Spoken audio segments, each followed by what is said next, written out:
Salut, bien-aimés. Nous bénissons le nom de notre Seigneur Jésus-Christ ce matin, l'auteur de notre salut, celui par qui et pour qui nous vivons. À lui soit la gloire, la puissance et le règne à jamais. Je suis très heureux de nous revoir encore ce matin dans notre émission. J'espère que nous nous portons bien par la grâce de Dieu. Et sans plus tarder, nous allons continuer notre étude que nous avions entamée dans l'émission passée qui a pour titre La course chrétienne, tirée de 1 Corinthiens 9, verset 24 au verset 27. Nous relisons 1 Corinthiens 9, verset 24 au verset 27. Ne savez-vous pas que ceux qui courent dans le stade courent tous, mais qu'un seul remporte le prix? Courez de manière à le remporter. Tous ceux qui combattent s'imposent toutes sortes d'abstinence, et ils le font pour obtenir une couronne corruptible. Mais nous, faisons-le pour une couronne incorruptible. Moi donc, je cours, non pas comme à l'aventure. Je frappe, non pas comme battant l'air. Je traite durement mon corps et je le tiens assujetti, de peur d'être moi-même rejeté après avoir prêché aux autres. C'est une partie de la première lettre que l'apôtre Paul a adressée aux chrétiens de Corinthe. Et nous avions vu la fois dernière que, ou bien nous avons dit la fois dernière que l'apôtre Paul, dans ces passages, compare la vie chrétienne à une compétition de course ou à un combat. Et nous avions défini la vie chrétienne comme étant cette vie qui commence après avoir reçu Jésus-Christ ou après avoir confessé Jésus-Christ. Et nous avions vu que la vie chrétienne nécessite une préparation. Et cette préparation consiste à s'approcher de Dieu, à connaître Dieu à travers sa parole, c'est-à-dire à lire quotidiennement la parole, la Bible, et à prier chaque jour. Cette préparation se résume dans la lecture quotidienne de la Bible et dans la prière. Frères et sœurs, nous devons savoir que la vie chrétienne n'est pas du tout une vie facile. La vie chrétienne n'est pas du tout une vie facile. Nous devons savoir que le jour où nous avons confessé Jésus-Christ, le jour où nous avons reçu Jésus-Christ comme notre Seigneur et Sauveur, nous sommes entrés dans un combat éternel, un combat à vie, si on va le dire comme ça, un combat à vie. C'est une lutte que nous avons déclenchée, un combat qui ne se termine qu'à la mort ou à la venue de notre Seigneur Jésus-Christ. La vie chrétienne, c'est un combat. Le jour où nous nous sommes donnés à Jésus-Christ, nous devons savoir que à partir de ce jour, nous sommes entrés dans un combat à vie. La vie chrétienne, c'est une vie très dure. C'est une vie très dure. Une vie qui nécessite beaucoup de l'effort. La vie chrétienne, c'est une vie de combat.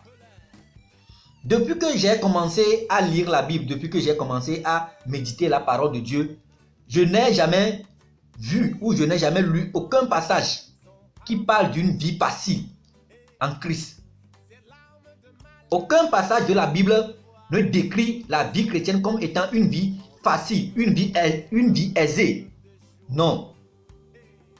Souvent, nous allons entendre ou bien nous allons lire dans la Bible, surtout en l'occurrence dans le Nouveau Testament, des mots de combat comme repentez-vous, persévérez, veillez et priez, vous serez persécutés, luttez jusqu'à la fin, celui qui vaincra. Ce sont des mots que vous allez entendre surtout dans le Nouveau Testament, qui décrivent la vie chrétienne comme étant une vie de combat. Considérons la vie de notre Seigneur Jésus-Christ lorsqu'il a été sur cette terre. Il a été en plein combat jusqu'à sa mort. On l'a chassé. Ses propres frères ne l'ont point reconnu. On a voulu lapider Jésus-Christ. Regardez son agonie. On a craché sur son visage. On l'a frappé. Il a été crucifié. Il est mort. Ça n'a pas été du tout facile pour notre Seigneur Jésus-Christ. Considérons la vie des apôtres. Regardons. Voyons les difficultés auxquelles ils se sont exposés. On a brûlé certains apôtres. Certains ont été décapités, mis en prison, lapidés. Et ne croyons pas que Jésus-Christ ou les apôtres ont souffert à notre place. Que les apôtres ont souffert, donc nous, les chrétiens d'aujourd'hui, après les apôtres, nous allons mener une vie facile comme bon le semble. Non, ce n'est pas ça. Jésus-Christ a souffert. Les apôtres ont souffert. Et nous aussi, nous allons souffrir. Parce que la vie chrétienne n'est pas du tout facile. Regardons ce que l'apôtre Paul nous dit dans 2 Timothée 3, verset 12. Or, tous ceux qui veulent vivre pieusement en Jésus-Christ seront persécutés.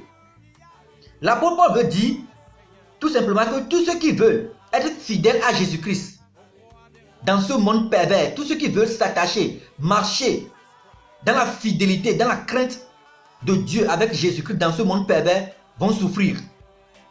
Bien-aimé, ne sais-tu pas que toi qui vas chaque jour à l'église et que tes frères, tes parents sont à la maison, ils se moquent de toi. Que regarde celui-là, chaque jour, c'est toujours l'église. Chaque jour, il dit qu'il adore Dieu. Ne sais-tu pas que c'est une souffrance en Jésus-Christ? Toi, jeune fille, toi, jeune garçon qui a refusé de s'habiller comme les gens de ce monde, ne sais-tu pas que c'est une souffrance en Jésus-Christ? Toi qui es comptable dans une institution et que tu es dans le besoin, mais chaque jour, des millions de francs coulent dans tes mains. Tu as refusé de faire le détournement à cause de Jésus-Christ. Ne sais-tu pas que c'est une souffrance en Jésus-Christ? Bien-aimé, celui qui veut vivre pieusement en Jésus-Christ sera persécuté, comme l'apôtre Paul nous dit. Ceci m'amène à nous dire que si nous sommes des chrétiens et que nous vivons aisément la vie chrétienne, sans difficulté, sans aucune souffrance, sans aucune persécution, nous mentons. Nous ne sommes pas des vrais chrétiens. Si toi tu vis aisément la vie chrétienne sans difficulté, il faut savoir que tu n'es pas un vrai chrétien. Il faut regarder ta vie. Quelque chose te manque. La vie chrétienne est toujours une vie de lutte. Toi qui se lèves chaque jour pour méditer la parole de Dieu, chaque jour, toi qui veux être fidèle à la parole de Dieu, chaque jour, prier chaque jour. Bien aimé, ce n'est pas facile. Se tenir chaque jour en présence de Dieu pour lire la parole de Dieu, méditer la parole de Dieu, lire la Bible, prier, se mettre à l'écart, refuser de suivre les programmes de la télévision au profit de la parole de Dieu, au profit de la prière. Ne sais-tu pas que c'est une souffrance? Ce n'est pas du tout facile. Et si quelqu'un se dit chrétien ou chrétienne qui chaque jour va et revient, il ne sait même pas qu'il y a des obstacles, il y a des difficultés sur le chemin de Jésus-Christ, celui-là se ment. Il n'est pas un vrai chrétien. Le chemin chrétien n'est pas large. Le chemin chrétien n'est pas spacieux. C'est un chemin très très restreint. C'est un chemin épineux, caillouteux. Tous ceux qui veulent marcher, vivre pieusement en Jésus-Christ seront persécutés. Bien-aimés, n'écoutons pas les faux prédicateurs de ce siècle, de ce monde présent qui, chaque jour dans leur prédication, nous font savoir, nous font croire que la vie chrétienne n'est qu'une vie facile. Une vie d'abondance, pleine de richesses. tu vas enfanter, tu vas te marier, tu vas avoir de l'argent, tu vas avoir du boulot, ceci et cela. Non, la vie chrétienne n'est pas cela. Sondez bien l'écriture. Lisons bien la parole de Dieu. Voici, un des apôtres a prêché ce que les prédicateurs d'aujourd'hui prêchent. Regardez ce que les apôtres ont prêché. Bien-aimé, tu veux vivre la vie chrétienne? Alors prépare-toi. Prépare-toi à une lutte. Prépare-toi à la souffrance. On va se moquer de toi. On va t'insulter. On va dire que tu n'es pas civilisé. On va te chasser de la famille parce que tu as refusé d'adorer les fétiches. Parce que tu as refusé de te prosterner devant les pierres à cause de Jésus-Christ. On va te renvoyer du service. On va te renvoyer dans ce service parce que tu as refusé de participer avec eux au détournement des fonds. Parce que tu as refusé d'entrer dans ce secteur qu'on te propose. Parce que tu as refusé à ce que le DG du service te touche, couche avec toi. Bien-aimé, nous devons savoir que malgré ces souffrances, malgré ces persécutions, la gloire, une couronne incorruptible nous est réservée dans le ciel. Mais sachons que la gloire est toujours précédée de la lutte. La gloire est toujours précédée de la souffrance. Lisons 1 Pierre 2, verset 20 au verset 22. 1 Pierre 2, verset 20 au verset 22. En effet, quelle gloire y a-t-il à supporter de mauvais traitements après avoir commis des fautes? Mais si vous supportez la souffrance lorsque vous faites ce qui est bien, c'est une grâce devant Dieu. Et c'est à cela que vous avez été appelés, parce que Christ a souffert pour vous, vous laissant un exemple, afin que vous suivez cette trace. Lui qui n'a pas commis de péché, et dans la bouche duquel il n'est point trouvé de fraude. Nous allons lire aussi 2 Timothée 2, verset 3. 2 Timothée 2, verset 3. L'apôtre Paul est en train de dire à Timothée, souffre avec moi comme un bon soldat de Jésus-Christ. Bien-aimé, vivre la vie chrétienne, c'est vivre dans un combat. Que le Seigneur nous ouvre les intelligences, que le Seigneur nous pousse à vivre pieusement, à marcher pieusement en Jésus-Christ. Et vous allez voir que tout ce que je viens de citer, il y a autre chose, beaucoup de choses. Ne sont que des difficultés auxquelles, des souffrances auxquelles nous les chrétiens, nous sommes confrontés dans ce monde. Mais la gloire de Dieu est devant nous. Donc nous allons persévérer dans la souffrance, nous allons persévérer dans les difficultés, nous allons persévérer dans la persécution. Et Jésus-Christ est là pour nous encourager à travers le Saint-Esprit.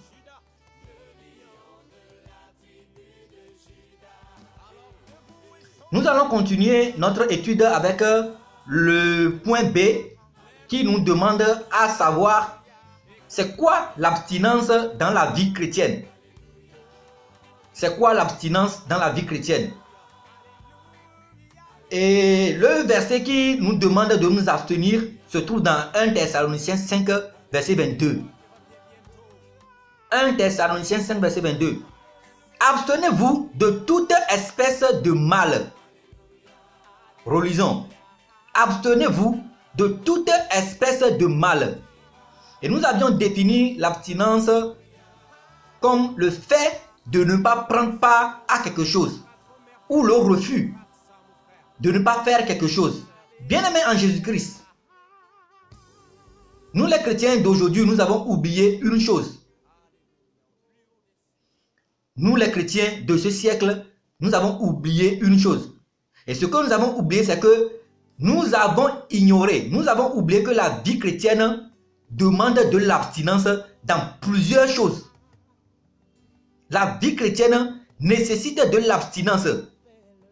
Celui qui veut mener la vie chrétienne, celui qui veut vivre la vie chrétienne doit s'abstenir de beaucoup de choses. Celui qui veut vivre la vie chrétienne doit savoir que il doit s'abstenir de certaines choses. Un exemple que l'apôtre Paul nous donne ici, c'est le mal. Abstenez-vous de toute espèce de mal. C'est quoi un mal? Pour une simple définition, un mal, c'est ce qui est mauvais. Mais je ne vais pas me limiter seulement sur cette définition. Je vais aller dire que un mal, c'est ce qui est mauvais aux yeux de l'Éternel. Un mal, ce n'est pas simplement ce qui est mauvais, mais c'est ce qui est mauvais aux yeux de l'Éternel. Pourquoi j'ai dit ça? Parce qu'aujourd'hui, dans notre siècle, dans ce monde, il y a plusieurs choses qui sont bonnes aux yeux des gens, mais qui ne sont pas bonnes aux yeux de Dieu. Les gens admettent plusieurs choses. Les gens approuvent plusieurs choses, mais que Dieu n'approuve pas. Nous ne sommes pas sans savoir que l'homosexualité est une bonne chose.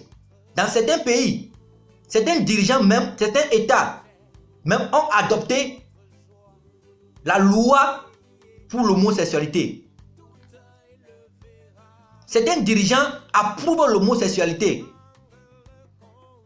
Aujourd'hui, dans certains pays, la sexualité est enseignée aux élèves de bas âge, aux enfants de bas âge. Dans certains pays, à leurs yeux, ce sont des bonnes choses. Certaines religions même vont jusqu'à se prosterner, vénérer les statues dans leur église. À leurs yeux, ce sont des bonnes choses. Bien-aimés, est-ce que toutes ces choses que je viens de citer sont des bonnes choses aux yeux de l'Éternel? Non. Le monde approuve certaines choses aujourd'hui. Le monde acclame certaines choses aujourd'hui. Le monde cherche à promouvoir certaines choses aujourd'hui qui sont à leurs yeux de bonnes choses. Mais devant Dieu, aux yeux de l'Éternel, ce ne sont pas des bonnes choses. Bien-aimés, nous devons distinguer ce qui est bien et ce qui est mauvais aux yeux de l'Éternel en tant que des chrétiens. Tout ce qui est bonne chose aux yeux du monde ne sont pas de bonnes choses aux yeux de l'Éternel. Donc nous les chrétiens, nous devons distinguer ce qui est bon aux yeux de l'Éternel et ce qui est mauvais aux yeux de l'Éternel. C'est par cela que nous allons vivre pieusement en Jésus-Christ.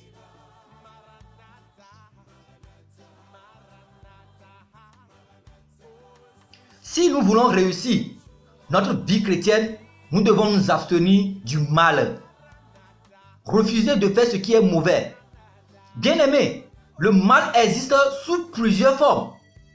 Ce n'est pas seulement le vol, le mensonge, les querelles, la fornication, la masturbation, l'adultère, la convoitise, l'hypocrisie. Ce ne sont pas ces choses seulement qui sont mauvaises aux yeux de l'Éternel. Aujourd'hui, Satan a introduit le mal dans les choses de Dieu. Aujourd'hui, Satan a introduit le mal dans les choses de Dieu et surtout dans l'église. Si nous prenons la musique chrétienne aujourd'hui, bien-aimés, ne nous rendons compte pas que c'est un peu mauvais. Surtout si nous prenons les chantres dans nos églises. Ils chantent pour démontrer leur belle voix. Ils chantent pour montrer à l'assemblée leur capacité de chanter, leur jolie voix, leur savoir chanter. Mais ils ne chantent pas pour amener l'assemblée devant le trône de Dieu. Ils ne chantent pas pour faire descendre la gloire de Dieu. Ils ne chantent pas pour louer Dieu, pour toucher le cœur de Dieu. Nos instrumentistes dans les églises, Dieu leur a accordé des talents, des dons, on va le dire. Dieu leur a accordé des dons pour jouer de la musique dans la maison de Dieu, pour la gloire de Dieu. Mais qu'est-ce qu'ils font? Après avoir joué dans les églises, ils entrent dans le monde pour aller jouer la musique mondaine, pour aller collaborer avec Satan, jouer avec ceux qui reçoivent de la puissance auprès de Satan pour chanter. Les musiciens de l'église vont collaborer avec ces gens pour chanter. Bien-aimés, c'est très mauvais. C'est très mauvais. Aujourd'hui, qu'est-ce que nous voyons dans l'église aujourd'hui? Les gens donnent, apportent leur offrande, leur dîme, leurs dons dans la maison de Dieu. Non pas pour honorer Dieu, non pas pour remercier Dieu, mais pour être vu par le pasteur, pour être vu par les diacres, pour être apprécié par les anciens de l'église. Bien-aimé, c'est mauvais. C'est très très mauvais. Et excusez-moi, je vais le dire comme ça. Certains pasteurs même, dans les églises d'aujourd'hui, ne prêchent plus la bonne nouvelle de Jésus-Christ. Ne prêchent plus ce que Dieu leur a donné de prêcher. Ils ont abandonné la parole de Dieu à côté. Ils ont refusé de dénoncer le péché. Ils ont refusé de parler de la sanctification. Parce qu'il y a un membre de l'église, il y a un diacre, parce qu'il y a un ancien de l'église qui leur accorde des dons, qui achète cela au pasteur, qui fait cela au pasteur, qui fait cela au pasteur. Et donc, pour cela, le pasteur a refusé catégoriquement de prêcher et de toucher la vie de péché de cette personne. Parce que si le pasteur veut toucher la vie de péché, si le pasteur veut prêcher contre cette personne, si le pasteur veut ramener cette personne à la vie de la sanctification, cette personne va refuser de subventionner ou bien de financer le pasteur. Donc pour cela, le pasteur va dire autre chose que ce que Dieu lui a demandé de dire. Juste pour pouvoir être bon, pour se présenter bon aux yeux de ce riche qui est dans l'église. Bien-aimés, ne voyez-vous pas que cela, ce sont des choses mauvaises que Satan a introduites dans l'église de Dieu aujourd'hui? Ce sont des choses mauvaises que nous, les chrétiens d'aujourd'hui, nous devons éviter. Nous devons nous abstenir de ces choses. En tant que chrétiens, nous devons chercher ce qui est pour la gloire de Dieu.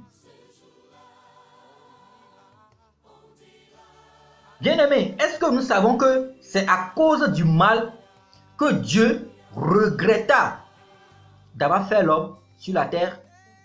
Est-ce que nous savons que c'est à cause du mal que Dieu a regretté d'avoir créé l'homme sur la terre? Lisons Genèse 6, verset 5 au verset 6. Genèse 6 plutôt, verset 5 au verset 6. L'Éternel vit que la méchanceté des hommes était grande sur la terre, et que toutes les pensées de leur cœur se portaient chaque jour uniquement vers le mal. L'Éternel se repentit d'avoir fait l'homme sur la terre, et il fut affligé en son cœur. Bien-aimé, c'est très très dur pour moi quand je lis ce verset.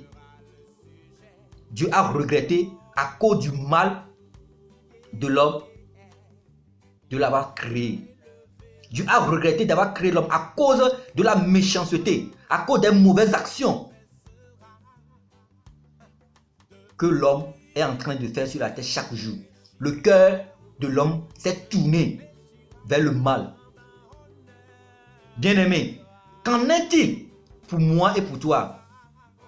Nos cœurs sont portés vers quoi? Sur quoi sont portés nos cœurs? Est-ce vers le bien ou bien vers le mal?